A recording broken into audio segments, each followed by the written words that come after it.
নমস্কার, আমি দীপঙ্কর মোহান্তি, পশ্চিমবঙ্গের একজন প্রাথমিক শিক্ষক।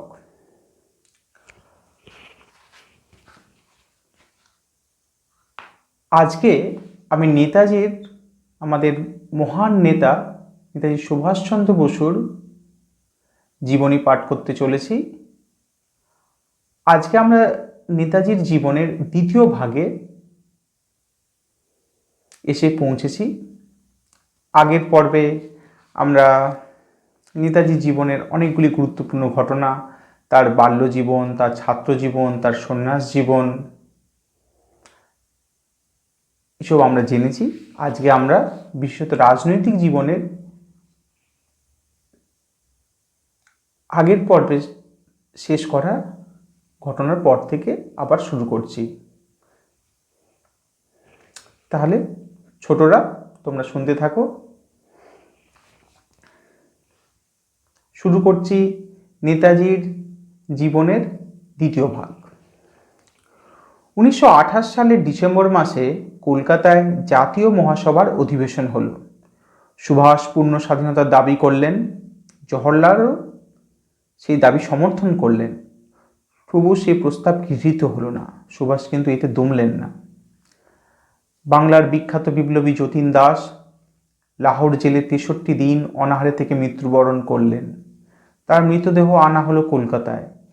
সেই সব দেহ নিয়ে শোকযাত্রা বেরোলো।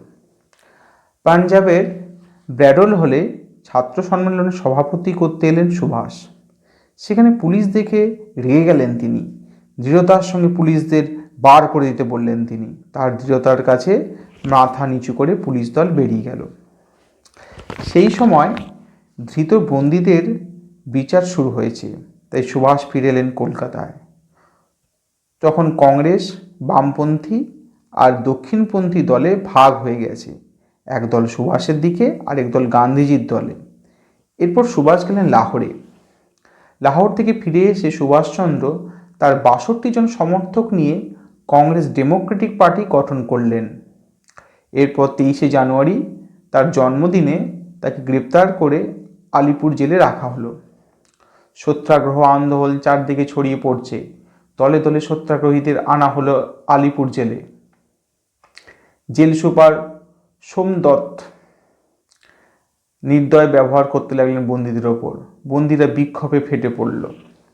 বন্দে মাতরম ধ্বনিতে আলিপুর জেল কেঁপে উঠল। পুলিশ করলো লাঠিচার্জ। অনেকেই আহত হলেন।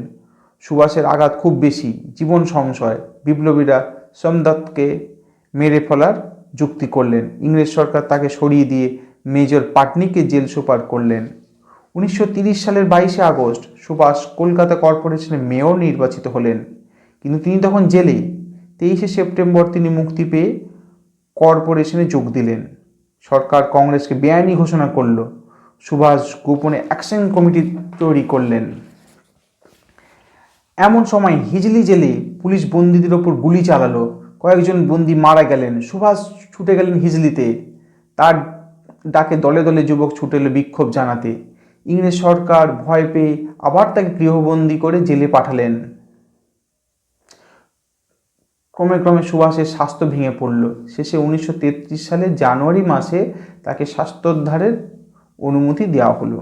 অনুমতি পেয়ে সুভাষ প্লেনে চড়ে এসে পৌঁছালেন ভিয়েনায়।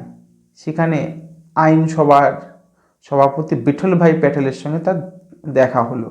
তিনি তখন খুবই অসুস্থ। সুভাষ তার দেখাশোনা করতে লাগলেন, কিন্তু প্যাটেল মারা গেলেন। কয়েকদিন পরেই মৃত্যু সংবাদ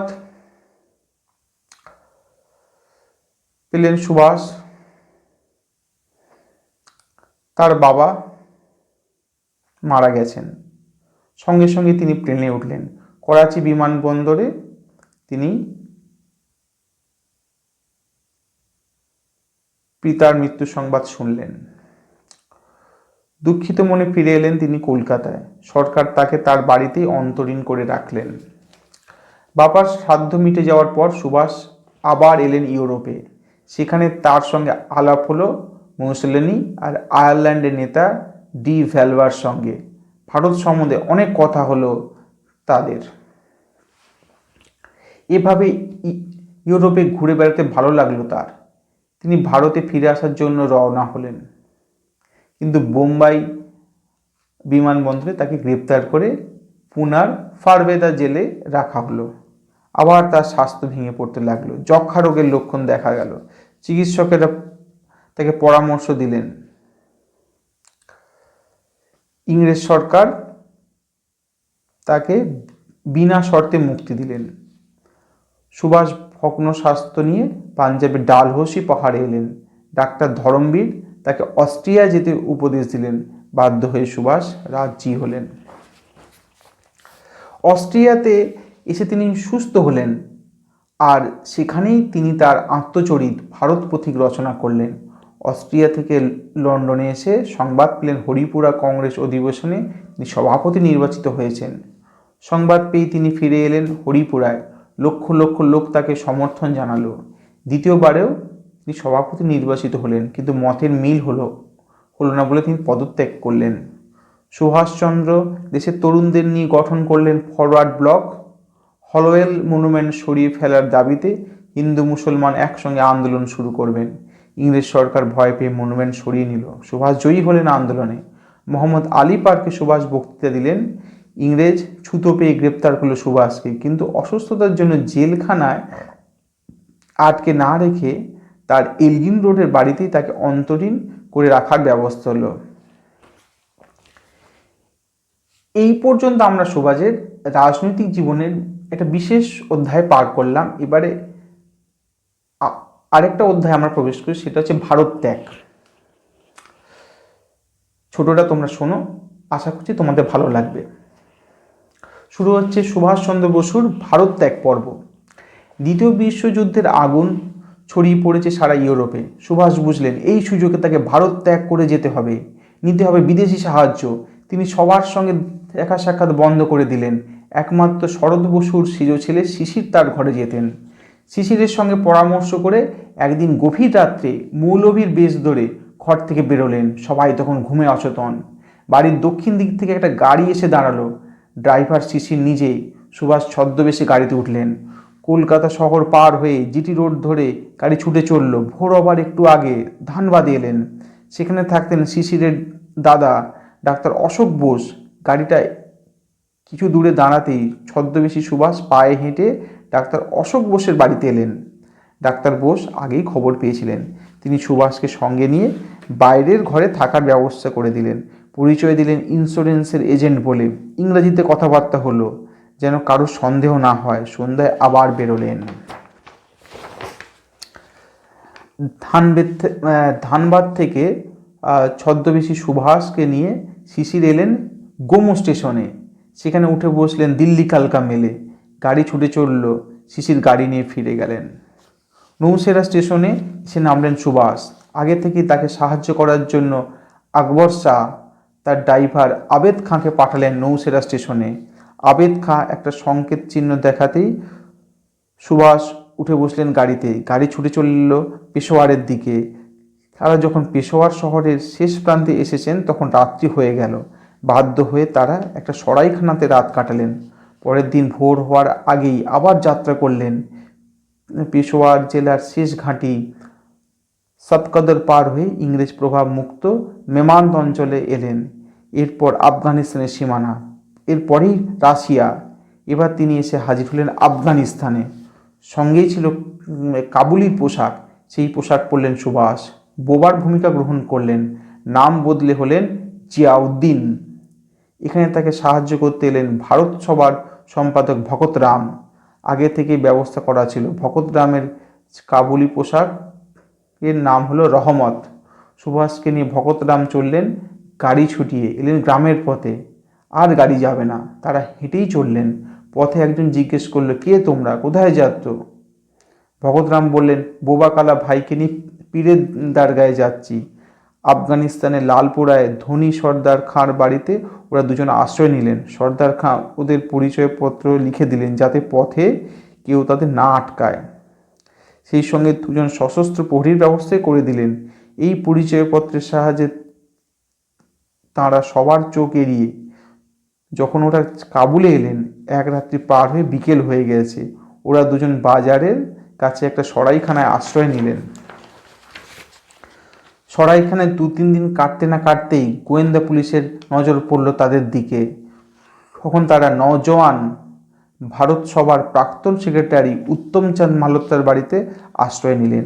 উত্তমচাঁদের স্ত্রী ছিলেন জার্মান মহিলা। সুভাষের মস্কো এবং ইতালি যাওয়ার ইচ্ছা শুনে তিনি অনেক চেষ্টা করে দুটো পাসপোর্ট এনে দিলেন সুভাষের হাতে। তিনি খুশি হয়ে উঠলেন। এর পরের পর্ব হচ্ছে ইউরোপে সুভাষচন্দ্র। কাবুল ত্যাগ করে সুভাষ ইতালীয় ছদ্মবেশে অরল্যান্ডো মোজেটা নাম নিয়ে একজন ইতালি আর দুজন জার্মান সঙ্গীর সঙ্গে কাবুলের শেষ সীমানা পুত্তুল বাড়িতে এসে রাত কাটালেন। পরের দিন তারা ট্রেনে করে এলেন মস্কোতে। পুলিশ সংবাদ পেয়ে উত্তমচাঁদকে গ্রেপ্তার করলো। সুভাষকে পালিয়ে যেতে সাহায্য করার অপরাধে তার দীর্ঘদিন জেল হলো। সমস্ত সম্পত্তি তার বাজেয়াপ্ত করে নিল ইংরেজ সরকার। হাসি মুখে সব মেনে নিলেন তিনি। জার্মানির হিটলার আর ইতালির মুসোলিনি ইংরেজদের ব্যতিব্যস্ত করে তুলেছেন। বার্লিনে পৌঁছে তিনি ভাবলেন, যদি জার্মানি কিংবা ইতালি বা জাপান ভারতের সীমান্তে প্রবেশ করে তাহলে ভারতীয় বাহিনী ইংরেজ পক্ষ ত্যাগ করবে, সাধারণ মানুষ করবে বিদ্রোহ, ভারতের পরাধীনতা মুক্তি হবে।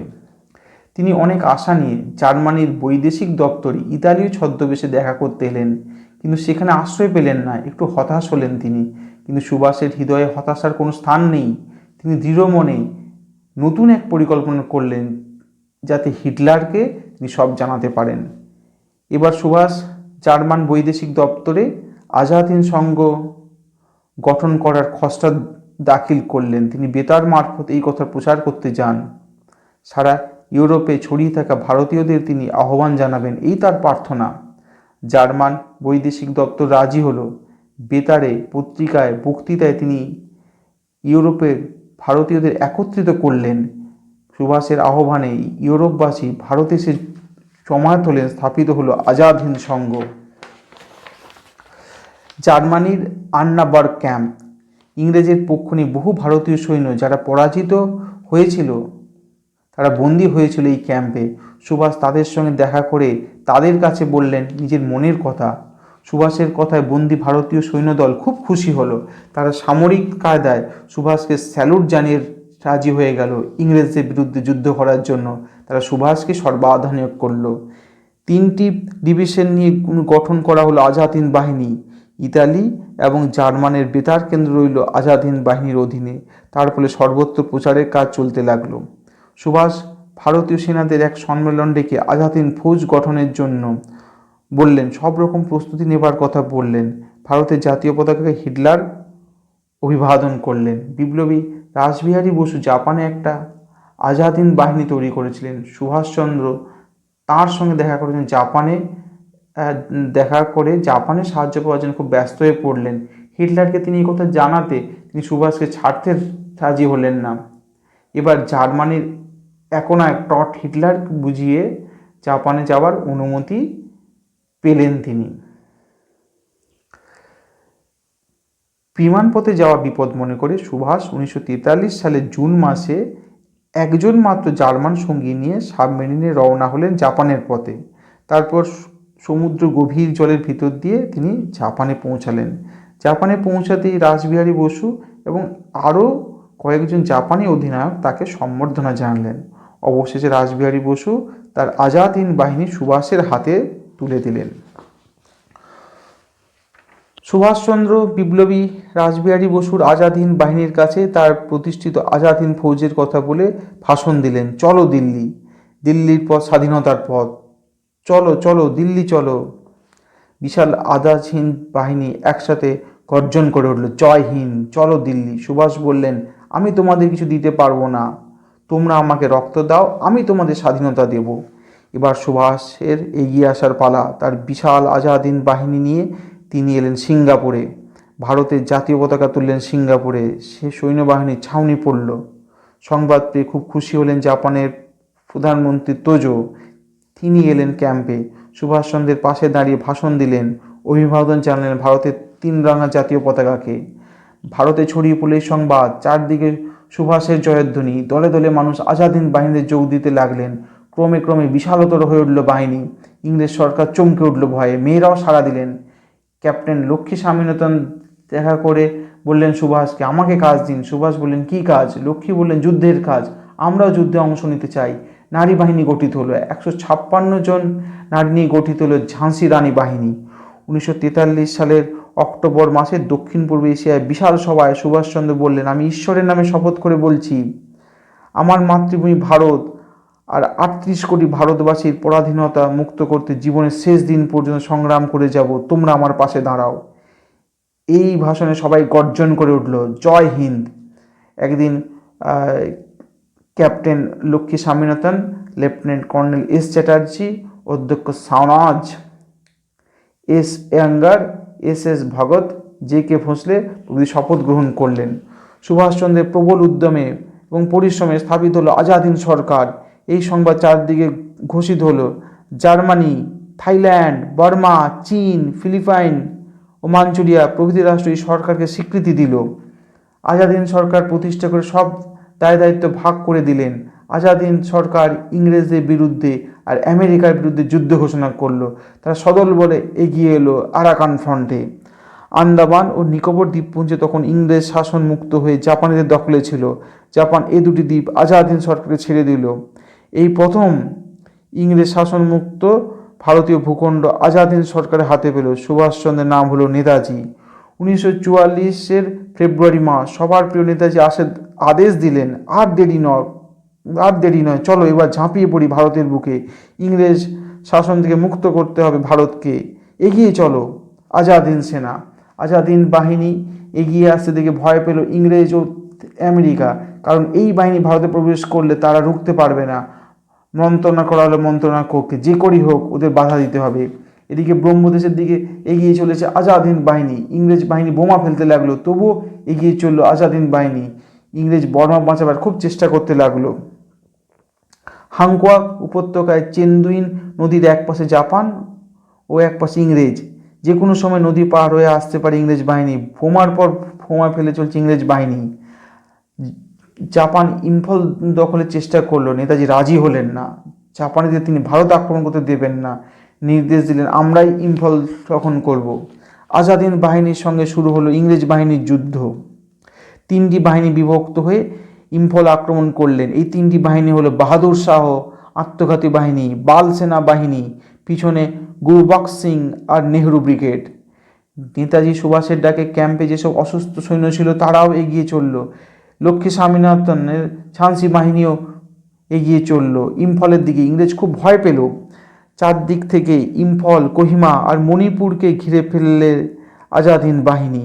নেতাজি নির্দেশ দিলেন, ইম্ফলের পতন ঘটলেই বাংলা, বিহার, উড়িষ্যা আজাদ হিন্দ ফৌজের দখলে আসবে।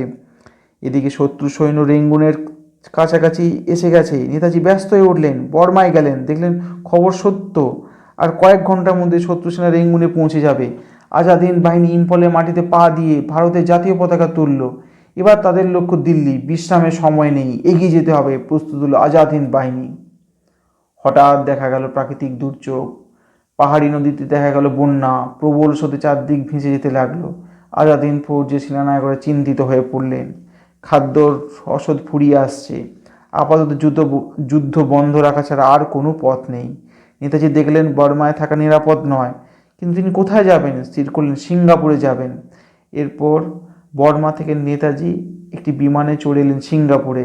এখানকার আজাদ হিন্দ বাহিনীর ক্যাম্পে পৌঁছালেন। তারপর কর্নেল হাবিবুর রহমানের সঙ্গে গোপন পরামর্শ করলেন। 1944 সালের 17 আগস্ট নেতাজি এলেন ব্যাংককে। সেখানে আজাদ হিন্দ ফৌজের সাথে মিলিত হলেন তিনি।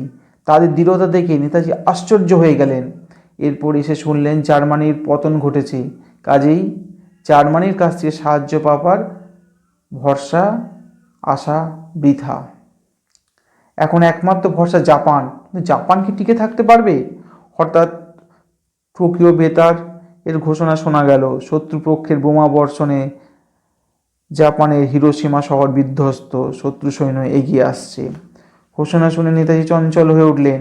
জাপানের কাছে সাহায্য চাইলে, কিন্তু সে আশা বৃথা হলো। রেঙ্গুনের আজাদ হিন্দ ক্যাম্প শত্রু সৈন্য দখল করে নিল। আজাদ হিন্দ ফৌজ বন্দী হলো শত্রু সেনার হাতে। এরপর সিঙ্গাপুরের আজাদ হিন্দ ক্যাম্পও চলে গেল শত্রু সৈন্যর হাতে। বন্দী হলো আজাদ হিন্দ ফৌজ। ব্যাংককের সৈন্যবাহিনীর নায়কগণ নেতাজিকে বললেন, নেতাজি, এখানে থাকা আর নিরাপদ নয়, আপনি এবার আত্মগোপন করুন। নেতাজি সকলের কাছ থেকে বিদায় নিলেন।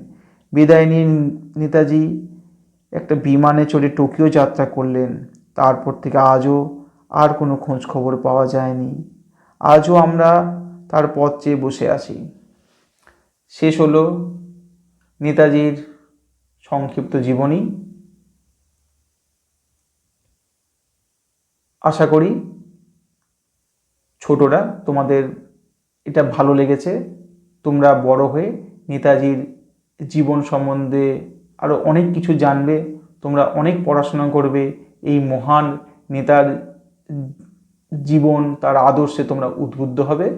আজকে এই পর্যন্তই। আমি দীপঙ্কর মহান্তি, পশ্চিমবঙ্গের একজন প্রাথমিক শিক্ষক। আমি তোমাদের সাথে ছিলাম। এই পর্যন্তই। ধন্যবাদ।